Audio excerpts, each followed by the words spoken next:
¿Qué tal? Buenas noches. Me llamo Luis Fernando Sánchez Rosales, alumno de la materia ¿Cuál? Análisis basado en datos.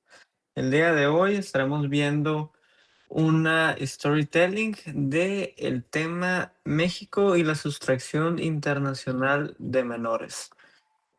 Tenemos en cuenta que la sustracción internacional de menores es un delito que se castiga con penas de hasta 16 años de prisión. En el presente estuvimos en un estudio del que pudimos ver que desde el 2008 hasta el 2025 tenemos la alarmante cifra de 4.606 casos, así y de los que vienen afectándose 6.800 niñas y niños. Esto se debe principalmente que México es considerado como un país receptor de este tipo de actividades ilícitas, por lo que el Estado mexicano tiene que tener en cuenta de dónde provienen en su mayoría estos menores y darle un especial tratamiento.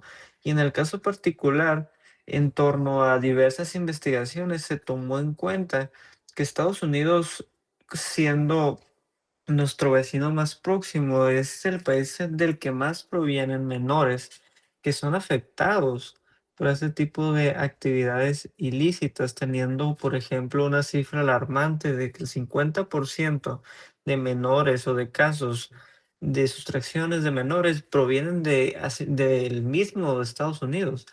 Asimismo, tanto provienen de Estados Unidos a México, también en su caso pueden ir de México a Estados Unidos. Este tipo de problemáticas, como generan una afectación importante a los derechos de los menores, están cubiertas bajo un convenio que se le llama Convenio de la Haya.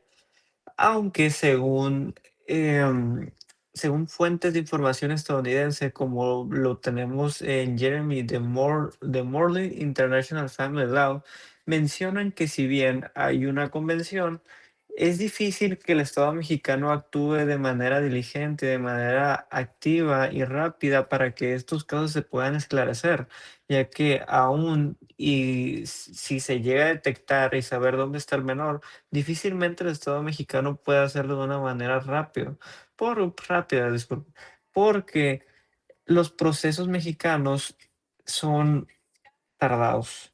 Y además que se critica la figura del amparo porque lo toman como una cuestión dilatoria de este proceso que debería de ser en teoría muy rápido, ya que según la Convención de la Haya, no hay obligaciones de los jueces locales donde está pasando la sustracción de entrar al fondo del asunto quién tiene el derecho, quién no tiene el derecho, sino únicamente restituir al menor en su domicilio habitual, en su residencia habitual.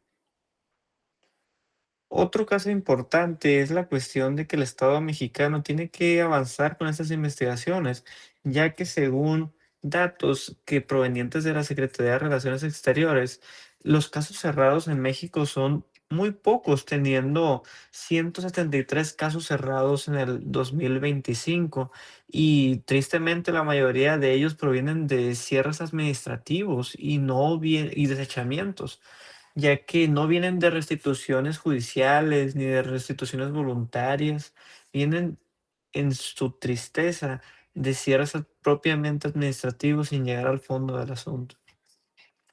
Asimismo, se tiene en cuenta que si bien en México en el 2025 se cerraron aproximadamente 173 casos, hay que tomar en cuenta que ya hay 132 casos activos en México en el puro 2025, por lo que si bien no hay una certeza de cuántos han cerrado durante todos los años, pero es seguro que aún quedan muchos casos sin resolver y el Estado mexicano tiene la obligación de ser diligente y de lograr a la restitución de los menores.